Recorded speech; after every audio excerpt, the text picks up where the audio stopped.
ఉన్నప్పుడు మీరు మీరు బాధ్యతలు కూడా ఎట్లా నమ్ముతారమ్మా? ఒక మాట ఇక్కడ నా క్వశ్చన్ అదే మేడం, ఇక్కడ ఇంత అవేర్నెస్ క్రియేట్ చేస్తున్నా అంటే సేఫ్ గా మీ యొక్క రూపాయిని దాచుకోండి, సేఫ్ గా దాచుకునేందుకు సంబంధిత బ్యాంక్స్ కానీ ఇతరితర ఉంది, అయినా కూడా చిట్ చేస్తుంటారు, అయినా కూడా ఇట్లా లాండరింగ్ అమ్మా వీళ్ళు కూడా అత్యాశకు పోయిండ్రు. 10 రూపాయలు 20 రూపాయలు ఇంట్రెస్ట్ వస్తుంది అని చెప్పేసి వీళ్ళు ఆశకు పోయింది. నేను అదే చెప్తున్నా కదా, దురాశ దుఃఖానికి సేట్ అన్నట్టు. ఇవాళ చేతులు కాలినాక ఆకులు పట్టుకుంటే ఏ లాభం అనిపించింది. కాకపోతే ఏంటంటే ఏదైనా డబ్బు నష్టపోయింది కాబట్టి బాధ్యతలో వైపు మనం మాట్లాడతాం. అయితే మేము అనేది ఒకటి ఏంటంటే, ఇప్పుడు ఈరోజు నా పేరు ఇట్లా ఖరాబ్ చేస్తున్నారా, నీకు ఆ మధు ఎవడరా అని చెప్పి తమ్ముని 2 చెంపలు బాగా కొట్టి ఏందిరా ఇట్లా చేస్తున్నావు అని అడగాలి. నా తమ్ముడు ఈ ఫేస్ అయినా, నా తమ్ముడు అదే ఫేస్ అయినా, నా తమ్ముడికి తెలియదు నాకేం తెలియదు అని అనడం తప్పు. నేను అనేది ఏంటంటే, ఇప్పుడు మంగ్లీ గారి ఇల్లు అని చెప్పి అందులో వీడియోలు రిలీజ్ అయ్యాయి. ఆ ఇల్లు ఫస్ట్ ఏమన్నా నాది కాదన్నది, తర్వాత నేను అమ్మానన్నది, ఇంకా రిజిస్ట్రేషన్ కాలేదు అన్నది. ఇవన్నీ ఏమనుకుంటున్నారు జనాలంటే, మీరు మాట్లాడిన మాటలే జనాలకి అనుమానాలు వస్తున్నాయి. ఇక్కడ ఎవరు ఇవాళ సోషల్ మీడియానే నా పాలిట శాపం అయిందంటే, ఇదే సోషల్ మీడియాని నేను ఇవాళ సెలబ్రేటింగ్ చేసింది. మనం ఎప్పుడు కూడా ఒకటే సెలబ్రేటింగ్ చేసినామంటే ఎంత జాగ్రత్తగా ఉండాలంటే అంత జాగ్రత్తగా ఉండాలి. అంత జాగ్రత్తగా లేకుండా ఇవాళ మనం ఇవాళ ఒక సెలబ్రిటీ అంటే, నా దృష్టిలో సెలబ్రిటీ అంటే 10 మందికి ఆపద వస్తే ఆదుకున్నదే సెలబ్రిటీ. ఇవాళ మనకు వాళ్ళు ఇచ్చిన హోదాని మనం కార్లలో కూర్చొని ఏసీ రూమ్లో కూర్చొని అద్దాలు దింపకుండా నేను ఎవరికి సెలబ్రిటీ అండి? ఇవాళ ఎవరికి సెలబ్రిటీని మనం ఆలోచించుకుందాం. ఇవాళ సెలబ్రిటీ అంటే 10 మందికి ఆపద వచ్చి 10 మంది పక్కన నిలబడి నేనున్నాను అనే ఒక భరోసాను కల్పించేటువంటి సెలబ్రిటీ నా దృష్టిలో. నేను ఒకటే అడుగుతున్నానమ్మా, ఇవాళ సమాజంలో నేను ఒక మంగ్లీకి ఒక క్వశ్చన్ వేస్తున్నా. ఎంత బిజీ అన్నా బాలసుబ్రహ్మణ్యం గారి కన్నా బిజీ అయ్యి ఎగ్జాక్ట్లీ అండి. చాలా మంది సోషల్ రెస్పాన్సిబిలిటీ ఉన్న పీపుల్ కూడా అడిగారు. ఎందుకంటే బాలసుబ్రహ్మణ్యం గారు 3 ఫ్లైట్లు ఎక్కి దిగేవాళ్ళు సాంగ్స్ అప్పుడు.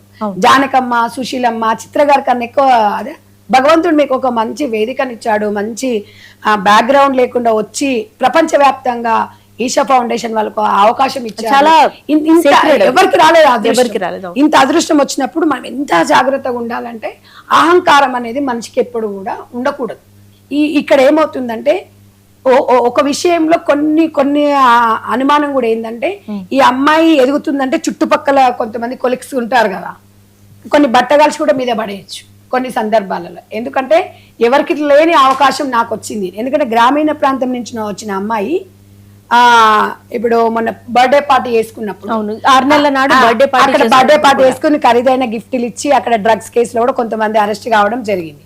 అంటే గ్రామీణ ప్రాంతం నుంచి వచ్చి ఒక ఫామ్ హౌస్ లో చేసుకుంటున్నావు, నువ్వు కష్టపడ్డావు, నువ్వు పాటలు పాడుకుంటున్నావు, భగవంతుడు నీకు 10 లక్షలైనా ఇస్తాడు ఒక సాంగ్ పాడితే, అవకాశం నీకుంది. బట్ అప్పుడు కూడా ఆ కేసులో ఉన్నప్పుడు మేము ఇలా చేసుకోవద్దా అని చెప్పేసి పోలీసు నా మీద కక్ష కట్టిరని. పోలీసులు కక్ష కట్టేటోళ్ళు అయితే మరి పోలీసుల మీద నువ్వు కేసు ఎందుకు పెట్టలే ఆ రోజు? ఇంకొకటి అందులో హుక్కా ఇతరితర మన సాంప్రదాయం ఏంది అనేది, సరే ఇప్పుడు సాంప్రదాయాల గురించి ఆడితే వచ్చి చెప్పిందా అమ్మ అంటారు సాంప్రదాయాలు. కానీ అది మనం నువ్వు ఎందుకంటే ఒక తెలుగింటి ఆడబిడ్డగా నిన్ను ఆశీర్వదించి అది అయిపోయిన తర్వాత మొన్న రీసెంట్లో ఒక సాంగ్ వచ్చింది. సరే ఆ సాంగ్ ఆ భాష మీకు తెలుసా తెలియదు అంటే చెప్పకుండా వాళ్ళైతే పాడరు. కానీ ఆ విషయం కూడా నేను అడిగితే ఆ విషయంలోనే మా నాన్న బాగా సిక్కయ్యాడక్కయ్య నా మీద ఇట్లా అన్నందుకు నేను కూడా చెప్పాను, లిరిక్స్ అనేది కొంచెం అక్కడ తేడా ఉందని నేను కూడా చెప్పాను, తెలియకుండా జరిగిపోయింది, అందుకే గమ్మునున్నా అంటే, నువ్వు మంచిగా ఉండడం గమ్మునేది, లేదంటే బయటకు వచ్చి అదొకటి వాళ్ళొక మాట వీళ్ళొక మాట అయిపోయింది. కానీ అలాంటి పునరావృతం కాకుండా చూసుకోవాల్సిన బాధ్యత సమాజంలో ఏ సింగర్లకైనా, ఏ సెలబ్రిటీకైనా, ఏ యాంకర్లకైనా, ఏదైనా కూడా ఇవాళ సమాజంలో సామాన్య ప్రజలు ఇచ్చిన తీర్పే ఈరోజు మనం ఈరోజు ఈ స్థాయిలో కూర్చున్నాం. అంటే ఒక సెలబ్రిటీకి సోషల్ రెస్పాన్సిబిలిటీ కూడా ఉండడం నేను అందుకే చెప్తున్నాను. సోషల్ రెస్పాన్సిబిలిటీ అంటే 10 మందికి ఏదైనా జరిగినప్పుడు పక్కన వెళ్ళేసి వాళ్ళ పక్కన ఉండే వాళ్ళని సెలబ్రిటీ అని చెప్పింది. అందుకే నేను సెలబ్రిటీ హోదా అంటే ఎవరో డబ్బులు ఇస్తే రాదండి. ఇప్పుడు మీరు అన్నారు, మీరు ఇన్ని సంవత్సరాల నుంచి చాలా మంది ఎక్కడున్నావు అమ్మాయి అంటే, ఎక్కడో ఉన్నాను కానీ నన్ను గుర్తించలే. ఒక విషయంలో ప్రజలకి నాకు ఒక కనెక్టివిటీ అయిపోయింది కాబట్టి ప్రజలు మర్చిపోలేరు. ఏ విషయం అన్నా నేను ఒకసారి నాకు నవ్వు వస్తుంది ఆ మెసేజ్లు చూసుకున్నప్పుడు, సంధ్యకు వచ్చిందో ఇంక అయిపోయింది అంటే అన్నప్పుడు, అంటే భగవంతుడు ఇచ్చిన వరంలాగా మనం భావిస్తాం. మనం కట్టే కొట్టే తెచ్చే ఏదున్నా, అంతేగాని ఎవరిని మనం మనసులో పెట్టుకొని సాధించాల్సిన అవసరం మనకు లేదు. మనకున్న సమాజంలో మనం కొద్దిగా గొప్ప వర్క్ చేపిస్తున్నాం, చేసుకుంటూ వెళ్తున్నాం. అయితే నేను అనేది ఏంటంటే, మనం ఎంత ఎత్తుకు ఎదిగితే అంత ఒదిగి ఉండాలనేది మాత్రం మనం నేర్చుకోవాల్సిన అవసరం అయితే ఉంది. మీకు ఎలాంటి సరే అఫ్ కోర్స్ తప్పు ఈరోజు మీ మీద ఆరోపణ వచ్చినా కూడా మీరు బాధితుల పక్షాన నిలబడి వాళ్ళకి న్యాయం జరిగితే మీరు ప్రజల దృష్టిలో ఒక దేవత అయిపోతారు. ఇవన్నీ ఇప్పుడు అందుకని ఇప్పుడు మీ ఇదే సోషల్ మీడియా అంటది ఇవాళ కొంచెం ఆమె సైడ్ మాట్లాడినా సంధ్యారెడ్డి ఆమె సైడే మాట్లాడుతుంది అంటే లేదు. ఇక్కడ నేను ఒక ప్రశ్న సంధించదలుచుకున్నానండి. మీ వివరణ నుంచే వచ్చింది. నిజంగానే ఆవిడ ఇన్నోసెంట్ అని అనుకుందాం, ఎవరైనా సరే either of the parties innocent అయినప్పుడు మీరన్నట్టే బాధితుల పక్షాన నిలబడి ఎందుకు పోరాటం చేయట్లేదు, డైరెక్ట్ గా వాళ్ళని ఎందుకు ఫేస్ చేయట్లేదు? నేను అందుకనే ఏం చెప్పాను, ఇక్కడ కేసు పెట్టాల్సింది సుబ్బారావు మీద కాదు, బాధితుల పైన మీద పెట్టాలి. అంటే అసలు లాస్ట్కి ఎప్పుడో పెట్టినట్టుంది కదా, లాస్ట్కి ఎప్పుడో పెట్టినట్టుంది. మరి అది ఎఫ్ఐఆర్ మదనైతే అరెస్ట్ చేశారు, ఇలా ఇప్పుడు తమ్ముడు వీళ్ళందరూ ఉన్నారు అంటే అది ఇంటరాగేషన్ నడుస్తుంది అని అన్నారు. అయితే నేను ఫస్ట్లో చెప్పింది కూడా అదే, ఇప్పుడు ఎవరి మీద ఆరోపణ వచ్చినా వీళ్ళని చూసి ప్రజలు చెప్పింది అబద్ధం చెప్పరు కదా, వాళ్ళు మీకు సంబంధం లేకుండా మీ పేరు చెప్పిండ్రు అన్నప్పుడు. అందుకనే నేను మీ 99 ఛానల్ ద్వారా కూడా ఒకటి సెలబ్రిటీస్కి ఒకటి చెప్పాలనుకుంటున్నాను. ప్రమోషన్స్ చేసేటప్పుడు మీ డబ్బుల కోసం మీ స్వార్థాల కోసము మీరు అక్కడ ఏదన్నా లోటుపాట్లు ఉంటే చూసి తెలుసుకొని ప్రమోషన్ చేయండి. ఎందుకంటే ఇవాళ సెలబ్రిటీ అంటే మీ మీద నమ్మకం పెట్టుకుంటారు ప్రజలు. ఈ సెలబ్రిటీ హోదా అంటే మా సునయన, మా మంగ్లీ, మా సునీతమ్మ, మా చిత్రమ్మ అని ఎందుకు చెప్పుకుంటారంటే వీళ్ళు మంచి తప్పు చెయ్యరు అనేది ఒక నమ్మకంగా పెట్టుకుంటారు. మీరు ఈరోజు ఏదైనా ఈవెంట్స్కి వెళ్ళి అక్కడ ఏదైనా ఉండనియండి, అంత ఫ్రాడ్ చీటింగ్ ఉన్న నాకు సంబంధం లేదని నాకు ఒక 5 లక్షలు వస్తే నేను ప్రమోషన్ చేస్తా అంటే మీరు నడిచే దారిలోనే మిమ్మల్ని ఇన్స్పిరేషన్ తీసుకునే వాళ్ళు ప్రజలు ఉంటారు. కాబట్టి వాళ్ళని అలాంటి స్టేజ్లో మీరు అలాంటి స్టేజ్కి తీసుకురాకండి. దయచేసి మీ డబ్బుల కోసం మీ ప్రమోషన్స్ కోసము ఆలోచించి ఆతి చూచి చేయాలని చెప్పి మీకు రిక్వెస్ట్ చేస్తున్నా. ఎందుకంటే ఇలా ఒక 50,000 మంది ఫాలోవర్స్ రాగానే మేము సెలబ్రిటీ అంటాం. మీకు అది అర్థం కాలేదు. సెలబ్రిటీ అంటే ఒకటే, సమాజంలో భగవంతుడు మనకి ఇచ్చిన ఒక వరంగా భావించాలి. కానీ ఈరోజు ఈ స్థాయిలో వండుకుంటూ మన మీద ఆరోపణ వచ్చినప్పుడు అసలు ఎన్ని 1,00,000 పనులు ఉండనియండి, పోతే ఒక నెల రోజులు మనకి ఆఫర్స్ పోతే ఏమో. కానీ ఇవాళ నేను ఇంకొక విషయం కూడా, మంగ్లీ ఏమంటుందంటే నేను ఒక ఎస్టీ సామాజిక వర్గ బిడ్డను, నా మీద అంటే అది తప్పమ్మా. ఎందుకు అంటే అట్లా ఎస్టీ సామాజిక వర్గాన్ని ఇక్కడ ఎవ్వరు కూడా చూడట్లేదు. మనం ఇవాళ ఒక మంగ్లీ ఇంటి ఆడపడుచుగానే చూస్తున్నాము. ప్రపంచవ్యాప్తంగా కూడా మంగ్లీకి క్యాస్ట్ చూసి ఎవరు కూడా అవకాశాలు ఇవ్వలేదు, తన టాలెంట్ చూసి ఇచ్చిండు. కాబట్టి తన టాలెంట్ వాళ్ళ సిస్టర్ కూడా అసలు భగవంతుడు అంటావా ఏదో సాంగ్ ఉంది కదా, దాని నుంచి మంచి ఫేమ్ వచ్చింది. 2 ఆడపిల్లలు ఎంత చక్కగా అది చేసుకున్నారు. మరి భగవంతుడు ఎందుకు ఈ దారిలో వీళ్ళు ఇరుక్కున్నారో లేకపోతే వీళ్ళ మీద ఆరోపణలు వచ్చిందో అర్థం కావట్లేదు. కానీ ఒక ఆడపిల్లలు ఈ స్థాయికి వచ్చిన తర్వాత అనిపించినప్పుడు కొంచెం బాధగా అయితే అనిపిస్తుంది. అనేది ఏంటి అంటే అదే సామాజిక వర్గం ఉన్నప్పుడు బాధితులు కూడా ఇప్పుడు నేను అదే చెప్పడానికి వెళ్తున్నా. అయితే ఇప్పుడు అంతమంది 85% వాళ్ళే ఉన్నారు. మరి ఇప్పుడు వాళ్ళకి మనం ఏం సమాధానం చెప్పడం? ఒక మాట చెప్పండి. నేను అందుకే ఏమన్నాను, నేను నీకు అండగా ఉంటా మంగ్లీ, నువ్వు రా, ఇద్దరం కలిసి వెళ్దాం. నాతో పాటు ఇంకో 10 మంది వస్తుంటారు. బాధితుల వైపు మనం ఉన్నాం అనుకోండి, మీకు అక్కడ ఒక 50-60% ప్రాబ్లమ్ సాల్వ్ అయ్యింది. అమ్మయ్య ఉన్నారులే, కలిసి సాల్వ్ చేసుకోవచ్చు. ఎవరికి ఇచ్చావు, అరే ఎవరికి ఇచ్చారా, నా పేరు చెప్పి ఎవడు వసూలు చేశాడు, రండిరా నా కొడుకులారా అని అంత ధైర్యంగా మాట్లాడే అంత నీకుంది. ఇవాళ ఒక ఫ్లైట్ ఎక్కి ఒక ఫ్లైట్ దిగే స్థాయికి మీరు వచ్చిండ్రు అంటే ఎవడు ఫ్రాడ్ చేసిండు అన్నప్పుడు మాట్లాడే అంత ధైర్యం లేదా? నేను అడుగుతున్నా ఈరోజు.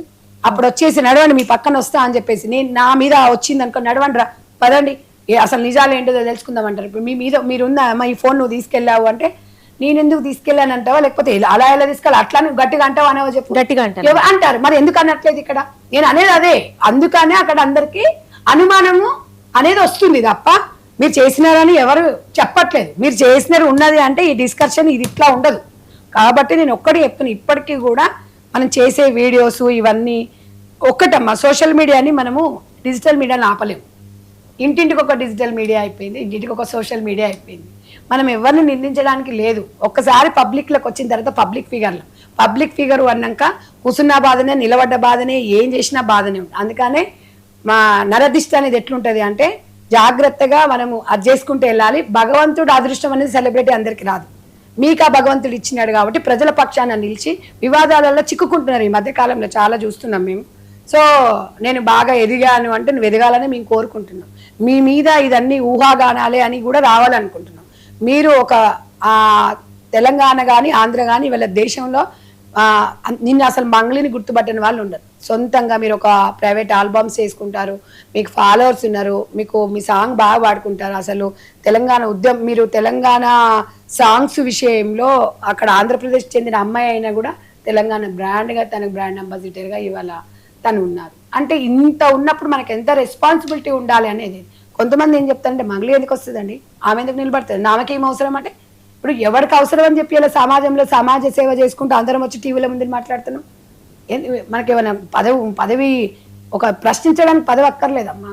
ఒకటే గుర్తుపెట్టుకోండి, ఒక ప్రశ్నించడానికి అడగడానికి ఒక పని చేసేవానికి పదవులు అవసరం ఉండదు. ఆ పని చేయనోడే షోక్టప్ చేయనోడే పదవి కావాలని అడుగుతాడు. నేను అదే సిద్ధాంతంతో నమ్ముతాను. నేను ఇవాళ మీ 99 టీవీకి వచ్చి మాట్లాడుతున్నా అంటే 23 సంవత్సరాల కృషి నాది. నేను జీవితంలో ఎన్ని ఒడదుడుకులు ఎదుర్కొన్నాను, జీవితంలో ఎన్నో బాధ్యతలు, ఎన్నో ఇబ్బందులు ఎదుర్కొన్నాను, ఎన్నో రకాలుగా ఉంటేనే ఈ స్థాయికి వచ్చిన.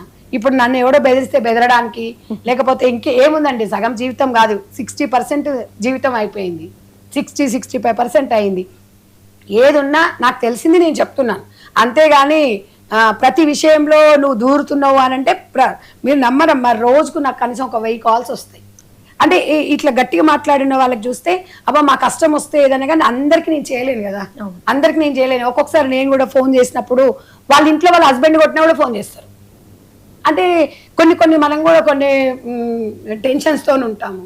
గట్టిగా అంటే చూసావా ఇలా అన్నారు అంటారు. అంటే కొన్ని మెసేజ్లు అయితే పెడుతుంటారు, డబ్బులు ఎవరైనా ఎత్తుకోబోతున్నారు. ఇప్పుడు చాలా మంది తెలుసా, ఇందులో చూస్తున్నారా, వాళ్ళు మమ్మల్ని మోసం చేశారు, ఇందులో మళ్ళీ మోసం చేశారు, మీరు ఉంటే మాకు ధైర్యం ఉంటుంది అని.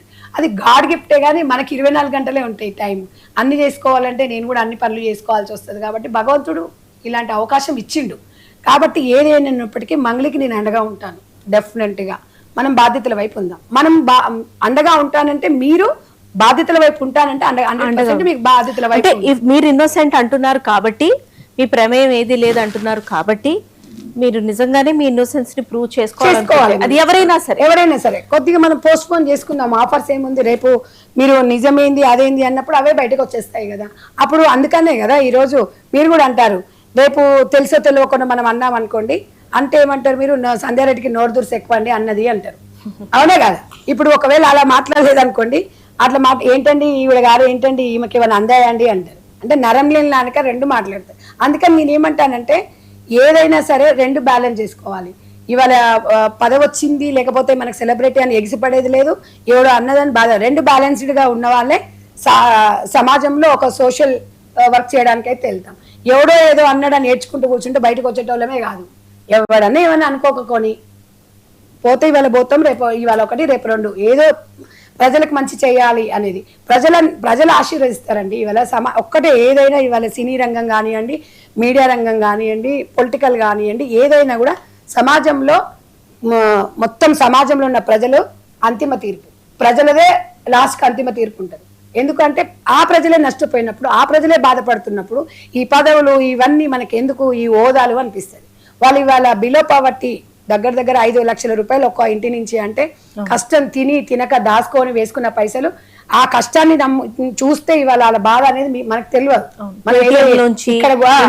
గోల్డ్ తీసుకొని లోన్ పెట్టుకొని ముక్కులై మూతులై అన్ని గిరిపెట్టేసుకొని అరే 3 రూపాయల మిత్తి వస్తుందేమని వాళ్ళు ఆశపడి వాళ్ళు ఎప్పుడైనా నమ్మినా నా కొడుకులే మోసం చేస్తారు. బయటవాడు ఎవరు చేయడు. కాబట్టి మీరు కూడా ఇక్కడి నుంచి అయినా మీరు జాగ్రత్తగా ఉండాలి. మీకు డబ్బులు భద్రపరచుకోవాలంటే పోస్ట్ ఆఫీసులలో చాలా స్కీమ్స్ ఉన్నాయి, ఈ రకంగా బ్యాంకులలో ఉన్నాయి చాలా. మీరు ఆ మ్యూచువల్ ఫండ్స్లో పెట్టినా మీకు ఇంట్రెస్ట్ వస్తుంది, అవన్నీ తెలుసుకోండి. దయచేసి ఇలాంటి ఎదవలను నమ్ముకొని జీవితాలు ఆగం చేసుకోవద్దని బాధ్యతలుగా మీ బిడ్డగా, అక్కగా, చెల్లిగా చెప్తున్నాను. ఇంతే తప్ప ఇందులో మనం ఆశించిందో ఏం లేదు. తప్పకుండా బాధ్యతల పక్షాన సంధ్యక్క ఫౌండేషన్ ఉంటుంది. డెఫినెట్గా ఒకటి అత్యధికంగా ఉమ్మడి మహబూబ్ నగర్, ఉమ్మడి నల్గొండ జిల్లా దేవరకొండ ప్రాంతంలోనే ఎక్కువగా ఎస్టీ వాళ్ళే ఇందులో బాధితులు ఉన్నారు. కాబట్టి తప్పకుండా ఉమ్మడి నల్గొండ జిల్లా మంత్రి కోమటిరెడ్డి వెంకటరెడ్డి గారి దగ్గర కంపల్సరీ వెళ్తాము. మీరు బాధపడకండి, తప్పకుండా మన సొల్యూషన్కి ఒకటి మార్గం దొరుకుతుంది. పోలీస్ డిపార్ట్మెంట్ కూడా ఈ విషయంలో ఇమ్మీడియట్గా కొంచెం చాకచక్యంగా తీసుకొని బాధితుల వైపు ఉండాలి. సో ఎవరు అందులో ఉన్న ఎంత పెద్దోడున్న బయటికి లాగాల్సిందే. దయచేసి ఇవాళ పోలీసులు అనేది కవచకుండనిలాగా ప్రజలకు వారధిగా ఉండాలి అని నేను ఒక చెల్లిగా మీకు అందరికీ రిక్వెస్ట్ చేస్తున్నా. థ్యాంక్ యూ అండి. ఈ డిస్కషన్ ద్వారా మనం సమరైజ్ చేసుకున్నట్లయితే, మీరు అంటే ఎవరైతే ఇన్నోసెంట్ అని అంటున్నారో బయటకు వచ్చి చెప్తున్నారు, లేదు నేను తప్పు చేయలేదని అంటున్నారు. ఇరుపక్షాల వాళ్ళే కానివ్వండి, వాళ్ళు వచ్చి ఒకవేళ ఇన్నోసెన్స్ ప్రూవ్ చేసుకోవాలనుకుంటే ఈ ప్రాసెస్లో మీరు సామాజిక స్పృహ ఉన్నటువంటి శక్తిగా వారికి తోడుగా ఉంటాను అని కూడా మీరు చెప్తున్నారు. సో లెట్స్ సీ ఈ ఇష్యూ మీద ఇన్నోసెన్స్ ఎవరిది ప్రూవ్ అవుతుంది అండ్ ఇన్నోసెంట్ బాధితులకి ఏ విధంగా న్యాయం జరగడానికి సిచ్యువేషన్స్ ముందుకు వెళ్తాయని చూద్దాం. That's about the live discussion today. Stay tune to 99 TV.